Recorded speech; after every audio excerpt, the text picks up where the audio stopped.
So how about that place, Maine? Oh, yeah. Well, A little different than New York City. I've been to Michigan, you've been to Maine. Yeah, yeah.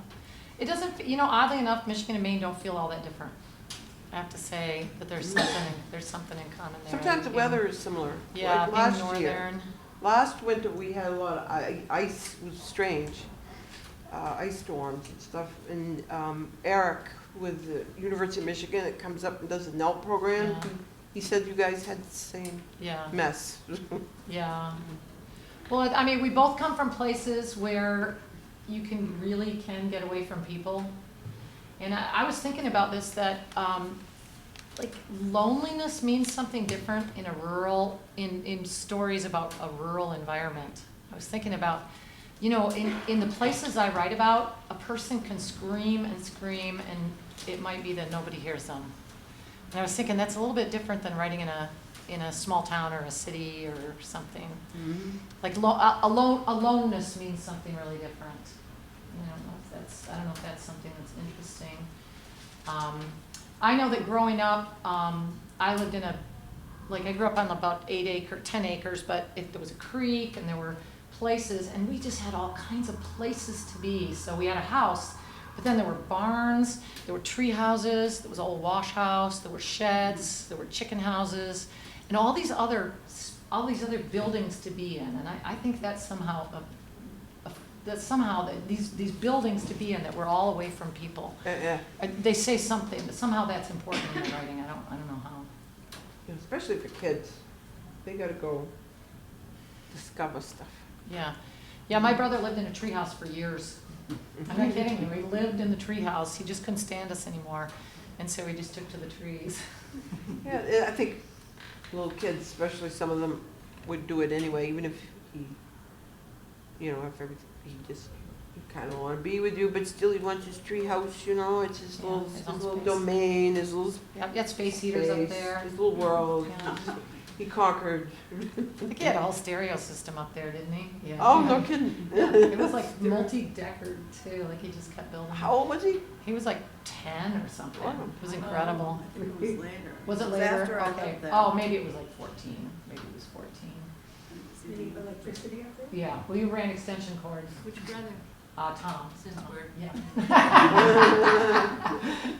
Yep. He caused all kind of. But in those days you didn't have to watch kids. Yeah. Now you have to watch them. I guess. I hear. Yeah, I know. They say you're supposed to keep an eye on them now, but I think we're writing about, somehow writing about a time where it does feel, I don't know, it's funny because people want to talk about place, and I often am not quite sure how we're getting at place, like what it means. If it's just about rural versus urban, I don't know if that's the main thing that's interesting about place. You can ask Jim Kunstler about place. He wrote the Geography of Nowhere. Yeah.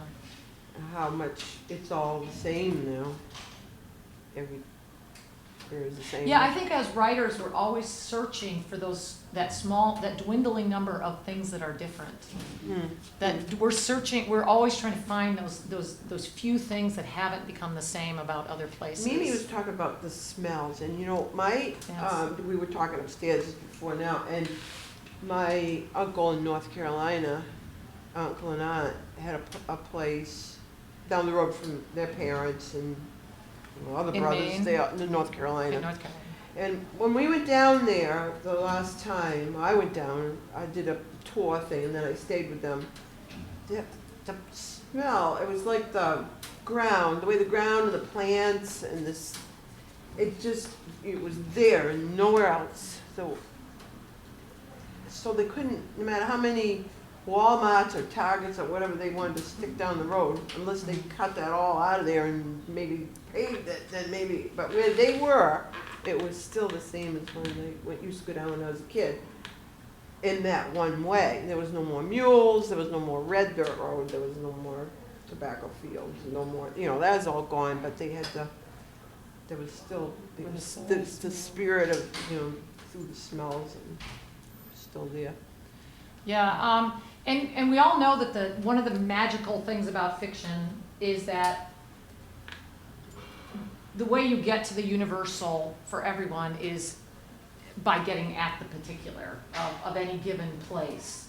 And that somehow, I've got to figure out how to talk about this, but it's that, you know, my tools are, the tools that I use to write stories mostly are the things of Southwest Michigan, one little part of the world. Those are the things that I use to build stories. Mm-hmm. And yet, somehow those stories can be about the whole world. You know, they really can. And it's right. It's the same for Carolyn. And those stories can, even though, and I was thinking, like, isn't it like with a bowl of fruit? Is a still life really just a bowl of fruit? Because you've chosen certain fruits mm-hmm. to put in there, and you've done a painting of those fruits. But what is a still life? Is it really about those fruits?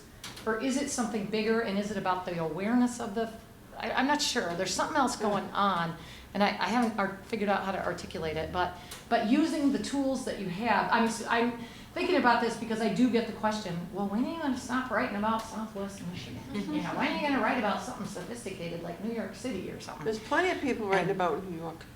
There seem to be a lot of yeah, so. I know. Why do we have to all conform to one? Yeah, but why is it that we like, I mean, for me, I like to write about Southwest Michigan because I know it. Because I know those smells, and I know what's going to be. And one of the other ways that fiction works is that characters have to be reflected in their landscape. Somehow that's been an important part of how fiction works. And I don't know what's going to happen in the future when we're writing things that don't take place in landscapes. Things are changing a little, but the way a lot of our fiction works is by reflection off these landscapes. And so I write about an area that I know so well that there's no doubt what's there. I can reach into that landscape and pull out exactly what I need. Mm-hmm. And so that's why I've stopped feeling bad about sticking. You got chickadees in Michigan? Oh, we got them. Oh yeah. They're the state bird in Maine. They should, yeah. What's your state bird? Robin. We got robins. Yeah. They're not a good state bird because they leave in the winter. We need a bird that sticks around like the chickadees. Our robins leave too. Yeah, they're gone. But the chickadees do hang out. Yeah.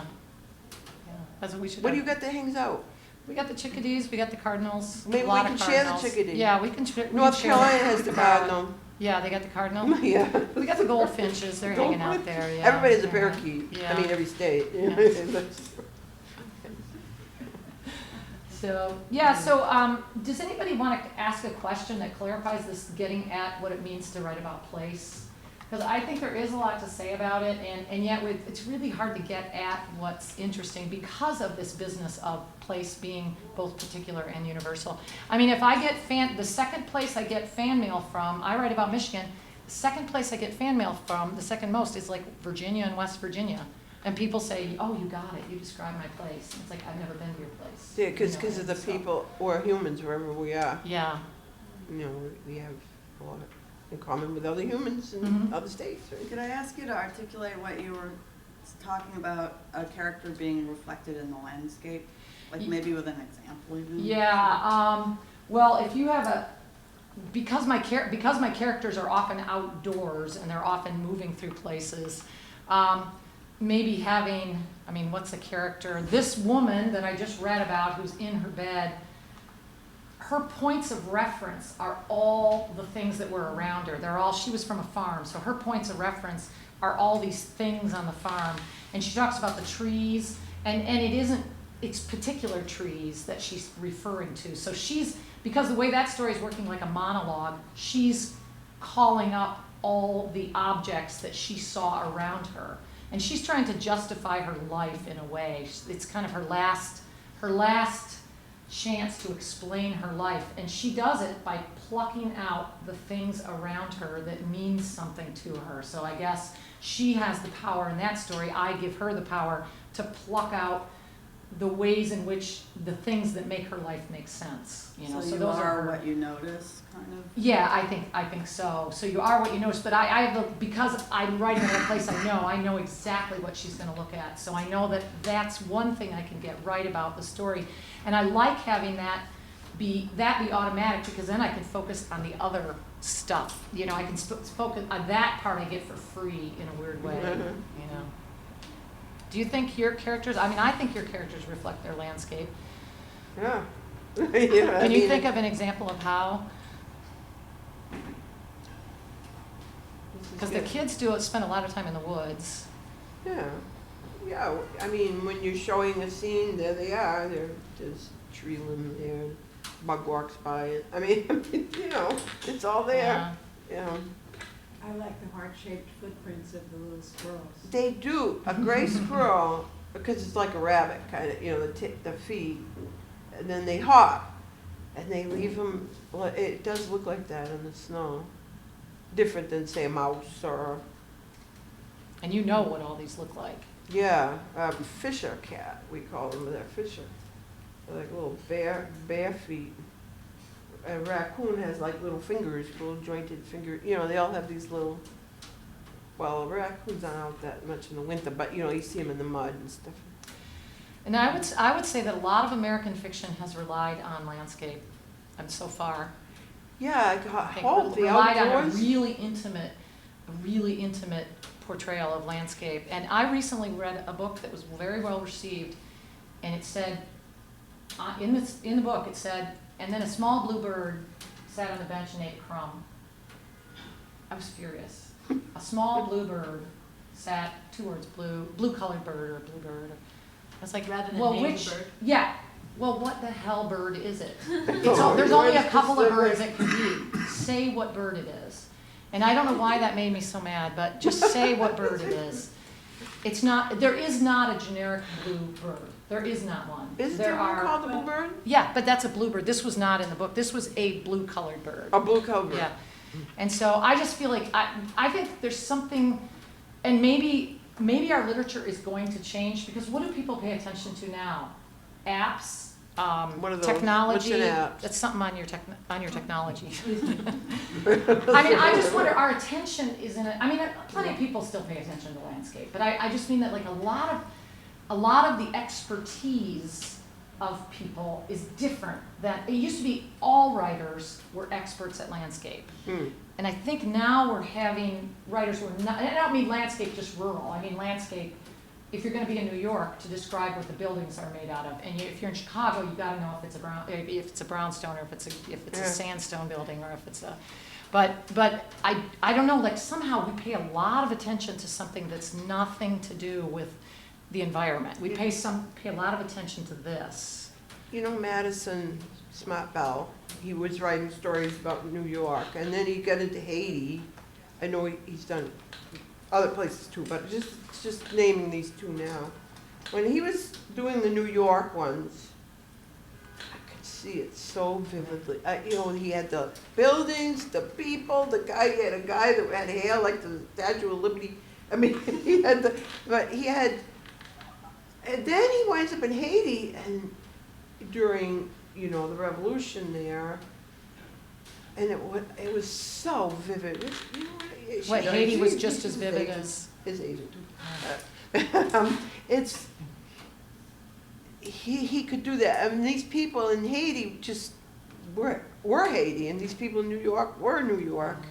Yeah, it's like you are it. Someone said to me one time, because I did a reading one time with Edie Clark, who was a writer for Yankee Magazine, and they listened to Edie read a little piece, didn't they? I'm trying to think if we read anything, or we just talked. But anyway, they turned to me, a couple of these ladies, and they said, "How come you never write about nature?" And I said, "Well, I guess because it's just so in me that I don't notice it, whether I am or not." Then later, I think I do write about nature. I know what she was talking about, Yeah. but I guess where Edie was writing just about, you know. And boy, is it hard to not make nature writing boring. Oh, I mean, it's yeah. just most nature writing is just god awful boring. It really takes an artist to really make it interesting. Yeah, she does. She makes it Yeah. a lot. I mean, she always has. I don't know. She's quite brilliant in that way. But you would definitely think of it as she does gardens and nature. So you would there's a kind of think of her that way as that kind of writer. Whereas mine has this other element of pain and suffering humans, right? That seems to come out with it all tangled together. But it's in you. Like, I said to Michael sometimes, you know, Michael, you grew up in these mountains. you are these mountains. They fed you. You grew out of these mountains. He's very rural kind of person. Very. It's your husband, Mike. Yeah, he's very. My father was from North Carolina, and I always remember my grandmother down there after my grandfather died. Thinking of her visiting us horrified me because she wouldn't be my grandmother anymore. She was down there on the farm in North Carolina, and she was doing all this farm stuff and she was Miss Lula, and she was of her place. And I thought once she was in Maine, she'd just be this lady visiting, who I loved, but she wouldn't be her full self. Yeah. She was, Yep. Yeah, I do have a question. Full disclosure, I work for the publisher who publishes Bonnie, so I'm a bit of a Bonnie Jo Campbell nerd. Thank you. I was reading the Boston Globe review of Mothers Tell Your Daughters, and they called you, Bonnie, master of the American post-industrial landscape. Rural. We were thinking about how odd that is, the rural post-industrial. Right, and so I was interested in that kind of interplay. If you think there's a difference between a rural post-industrial landscape versus a rural landscape, if you consider yourself a writer of rural landscape or rural post-industrial landscape. Well, Mimi and I were thinking about whether that was it was almost like it seemed like a contradiction for a minute. Or Like, it does. like post-industrial, wait a minute, it's rural, so it hasn't been developed, and yet it's Yeah. posted, but it kind Yeah. of has. It suggests that it's become overgrown again. It does Yeah, suggest yeah, that, yeah. like the picture you see is that there were factories here, and now they're crumbled or they've been taken down, and like everything's kind of grown over. Or it could be that it used to be farms, and that they were big industrial farms, and they've kind of gone to seed. Yeah, I'm not sure. It's fun. It's always funny when you read reviews because a good review will make a case, and then it's like you're trying to see how that fits, and then. But I mean, I don't set out to do this. What I set out to do is to write about characters that really. What I set out to do is write about an interesting character in a tough situation. That's what I want. An interesting character who has a tough road to hoe, and so what I find myself doing then is putting that. Often I see that character in an environment like this, so I'm sort of starting from the get-go. It interests me because I come from a part of Michigan where we've had a rough go of it. I mean, economically, it's challenged, and it's been challenged for a long time. That there aren't good paying jobs. The work of men has changed very much. Men used to get good paying jobs just for being men, and they can't anymore. And that's a big change. And so there is some element of dissolution and some possible hope for reconstruction that hasn't been formed yet. So that's maybe, to me, more to the point than that I'm the but I do happen to put people in these landscapes. Yeah. Well, I just feel like, I'm not sure I can articulate this, but like you've just kind of made a case for, maybe I'm misunderstood, that if you write a story or a novel without specific description of location, that something's missing and people are going to be like, I can't understand this. Where the story you read aloud to us about the girls making out, we don't know where they are. Yeah, We just know there's a that's couch right. and there's a bedroom, but there was nothing missing from that. Yeah. And Well, I even so I if you think. wrote, in my view, an entire novel like that, or lots of short stories, I don't think I would be like, well, where is this it? place? What's going on? I don't Yeah. think anything's missing from that. I think, but I don't know. Now I suddenly feel very intimidated because that's one thing that when I write about Well, in Jane Austen, we don't have any sense of dialogue landscape, and, do and we? people's I don't internal know. dialogue and like I like you're thinking about people being in tough situations and relationships and Yeah. and that's and I've certainly read many novels or stories where, you know, Henry walked from the dining room to the kitchen, and I'm not thinking to myself, well, where, what town? But I did think they though that landscape is the interior of the house then.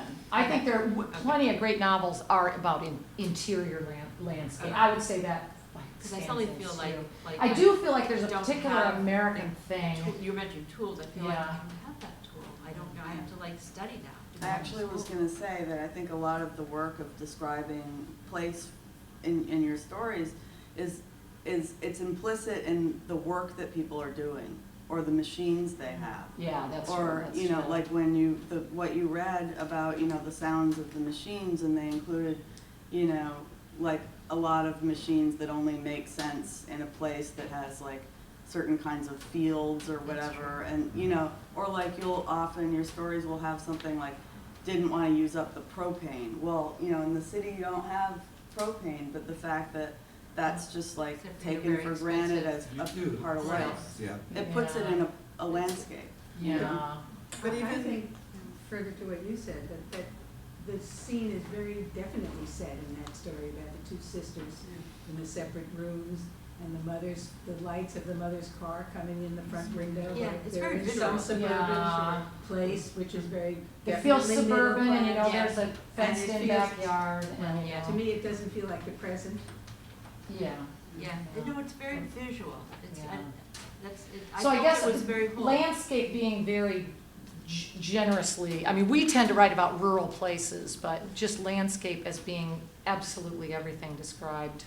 It's almost like you have to be a fetishist about things in order to be a writer to some degree. I mean, you have to love the names of things, you have to love the types of things and the categorization of things. Can I say one more thing about the chickadees? The chickadees are so very specific in Carolyn's piece. When you described your dismay about somebody saying a blue bird, some perception only includes a blue bird. I know, but for some reason. Yeah, because they it's wouldn't know it. They wouldn't know the name. I know. And it might sound I not, know a lot of I know. people who would say a blue bird. yeah, and it wouldn't sound right if they did say blue jay or something. I Because they thought might not this know what it case was. just, I think I it's thought it was Christmas just influence. laziness. It just felt like laziness. in You're, this case. because you were reading that particular piece and we don't see it. Yeah, you're not. We seeing have it, to so. have faith in her. But so I that she think, knew but what I she would said. say, but I would say to make the case that err on the side of specificity whenever one can. When Because it's it somebody sounds that like you're knows it. showing off or something. Yeah, like you don't want to necessarily, yeah, it feels like it's showing up, but to err on Yeah. that side of specificity.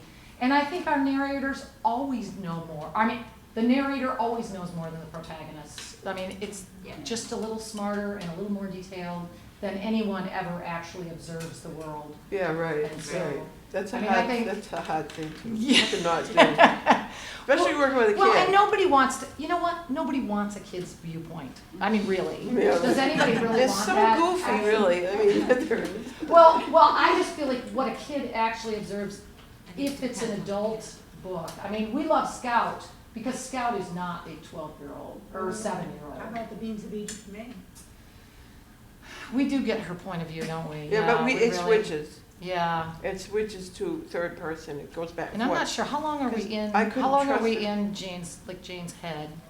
We are Oh, for a wait, oh, I while. thought she I said was talking beans. about the Beans of Egypt men. Mm. Oh, right, yeah. Yeah, she seems, yeah, It that's such a style. Does switch, and then she gets older. Yeah. And she starts off littleish, youngish, I forgot. It's such I a know. stylized You know, narrator, I don't know, yeah. I feel like Harriet the Spy wrote Really, what really she, as her age. Yeah. And she was fascinating.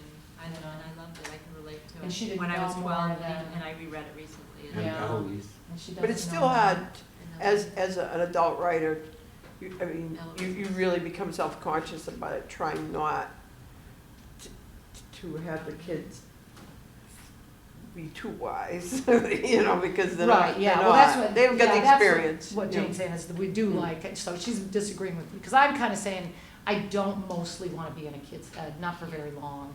I want to mostly be in an adult consciousness, mostly, It depends on the kid. I feel like yeah, Ramona, Diary of a Would-Be Kid. Ramona, yeah. the past still holds up, and she's not precocious. Yeah, and I'm saying this given that I'm writing a book from the point of view of a 10-year-old right now. So you have to take anything that I'm saying seriously. But does your 10-year-old maybe use some words, have some language in her inner thoughts that an actual 10-year-old Absolutely, wouldn't? So that's yes. kind of what you're saying, I'm doing more on the Scout method. Like, we love Scout in To Kill a Mockingbird, and she's not a real 7-year-old in there. I mean, it's pretty sophisticated what we get from Scout. Or So that's maybe more like the it's model like that I'm working on. deceptive to say like not a real 7-year-old, because like if I'm getting you right, I think what you're saying is that the inner thought or the you know the interiority of a child character will use words that actual children wouldn't use. Yeah, and may not even have those words, but Yeah. have those ideas that Right. are just more convenient to use as. Faulkner had Yeah. everybody talking like poets, you know, and we Yeah. trusted them because it's in Yeah. their interior and it's how they feel. And Daniel Woodrow too, really covered. So when you're writing from a child's point of view, isn't it kind of a fine line then? Because you do, like you said, you don't really want to reflect the vocabulary. Well, of the I child. don't, but I think maybe some different, we might write those a little bit But I'm just asking differently, like yeah, what yeah. you're working on now, for example. So it's almost like you're tricking the reader, so the Mhm. reader does believe this is a child, even though no child would really have that Absolutely, vocabulary. yeah. As long as the reader's fully tricked. Doesn't Yeah, you can't leave it, you can't do any half measures. Yeah. Well, I love kids, but in general, I have a hard time being as interested in the intellectual movement of a child as I am in the, I mean, I think most of the time in books, I mean, all movement in books is artificial to some degree. I mean, they're artifices, you know, we're creating plots and moving things forward in a way that may not happen in real life. And so I guess with kids too, I mean, I spend a lot of time with kids and I can stick with them for a while and then I get bored. You know, I mean, I'm not bored with the kids, but with their intellectual They can be movement. boring. And so, And it does depend on the kid, I mean, yeah, I've met, and so. there's 7-year-olds I'd rather spend a year with than 5 minutes with a 35-year-old. Yeah, so I just tend to err on the side of, let's say, the Scout model. Yeah, that Of makes sense. using what's valuable and interesting about a young person and giving it something, and giving it a little more so that an adult reader like myself is gonna go along with it. So, and that differs among writers, so. My editor that passed away, Cork Smith, got really mad at me about a dog that had what he thought was human thoughts. But I had so much fun with that dog. I couldn't. He was a little Karen Terrier, and you know they do. They Is that in one of your books? yes, and they're very schemy, you know, dogs, and they think this way. And he was thinking like a little sheriff, you know, like he was in charge of making everything That's a terrier. come That's out just right. This is fun, terrier, right? yeah. Yeah, right. And he and I argued for like 2 days over this dog. And But you won, didn't you? no, well then we went out to eat, and how did this come up? Something about politicians. And I wait a minute, I don't want to say it unless I can remember how it went, but I said, oh, and then he starts in on the dog again. I go, well, you just got through saying that these politicians had human feelings. If you can say that, then I can have this dog. That's good. Yeah, actually, but your ability to move that point of view around is so much fun. The way that you move point of view around, and in this most recent book, which they don't even have here, do they? In No, the maybe Treat Us there's- Like Dogs, the way that point of view moves around, it's just joyful. You know, it's just joyful the way it moves around. And I do think you have an ability to go in kids' heads. I do think you have a very good ability to go in kids' heads and make it wild and fun, and then move out when you've kind of used up. Used up. You're right. You're Yeah, right. and then move Yeah. into another point of view. I always feel in my life that I couldn't stand it if it was, I mean, I could never write anything with just kids or just adults or just men or just women or just, just you know, it's humans, gotta no have, I dogs. gotta have a whole bunch of stuff going on because that's when I'm happiest, when there's a lot of chaos and all I kinds was of different. comparing Carolyn's most recent 2 books to like a Hieronymus Bosch painting, like is it called Children Playing or Boys at Play?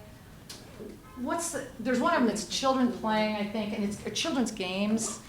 Yeah, Am I know, Does I've anybody seen know some, this painting? I have Like every seen corner, something is something like happening. that. Bruegel, children's games. Oh, I'm sorry, Yeah. Bruegel. Yeah. I'm wrong then. Okay, so it's a Bruegel, children's games, and it's just this tapestry, this beautiful tapestry of everything happening, and everybody's connected. Everybody's game is touching everybody else's game, and it's just it's so wondrous. I don't know how she keeps all these balls Well, in the air. some people might not like it, but I know, actually, I like being alone a lot, but when I get together with people, I want it to be worth getting together with them. I want it to be chaos and everybody talking at once and, you know, my family is kind of like that. Everybody's talking at once, a dog ran by and then there'd be this kid doing this and then stuff was going on. I kind of dig it. I think we have time for one more question. Pressure's on. If there is one more question. How's Michael doing without you? Oh, he's not doing the dishes, I'll tell you that. He's not cooking. He better be doing everything those dogs want. I said, no, you make them happy. Talk to them, you know, because you kind of tend to be quiet. And they like little squeaking and talking to them and stuff.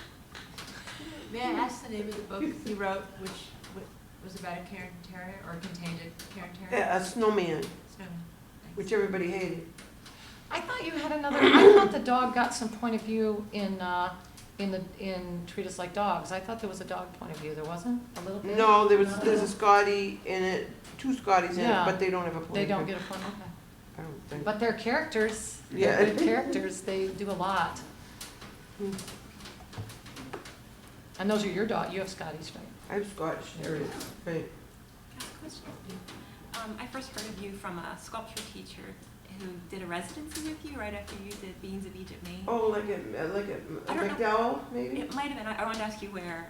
Jude Talichet. I don't know if you're a beautiful blonde with big blue eyes, but What was her name? Jude Talichet. Jude! Yeah. I've got one of her pictures on my wall at home. Oh, okay. She was one of the blonde bombshells. Yeah. Yeah. Because Yeah, it was her. but she described it's you. not I wanted to about- see you in person after she described you. This was the early '90s. And She was wild, yeah. I think she still is. But anyhow, She had a friend who was a composer there. We called her Oh. Annie B. And yeah, boy, they were wild. They I mean, I don't mean wild in a bad way. They were just like really she's a free spirit. brave, Yeah. brave. So it girls. was a different. It was arts writers, all different kinds of. Oh yeah, writers. everybody at McDowell. McDowell. They now have a lot of architects. Right. Okay. Some of them. Then I have one more question for you. I lived in California briefly, and I flunked the driver's test because one of the questions was if you didn't have thumbs, and I forget what the rest of it was, but I remember like, who doesn't have thumbs? But Your your parents- driver's test? Yeah, like if you didn't have thumbs, I forget what you're supposed to do. But you said there's a baby with no thumbs, so is that a real condition? When I took my daughter, Never heard of it before. I took my daughter to have her picture taken once when she was a year old. They used to have these studios, you know, and she was, she's like Bonnie Jo's age now, but back then, she was a year old. And there was a woman sitting there with a friend, and she had a baby, and all he had was fingers. He was born with all fingers, and the surgeons were going to put that in there to make him into thumbs. So does the thumb, is it just another finger, or is there only It was 4? like he had 5 fingers. It just shot right out like a finger. Yeah, I know. I know, I always stood with, I always. So it's like more like flippers, or like. Kind of, yeah. And so you couldn't drive a car with it? I don't know, there was just one question on the test. Isn't that odd? It It's sounded- driver's test. Well, it was just one of the written questions, and it seemed like a trick question, so I'm like, Yeah, maybe one of your bugs or something in the closet. a lot of questions were like Maybe that. they I wanted got to a lot of find out trouble if you were with dogs. Yeah, and they were not gonna give you a license. No dogs will be allowed. Have you guys seen the Gary Larson joke? The cows are sitting there and the phone's ringing? And the cows are in their chairs in their living room and the phone keeps ringing. They go, too bad we don't have opposable thumbs. Yeah. These two You got a lot of Holstein mileage cows. out of cows, that What's guy. that? You got a lot of mileage Oh, out of cows. I love Gary Larson. He's my favorite philosopher.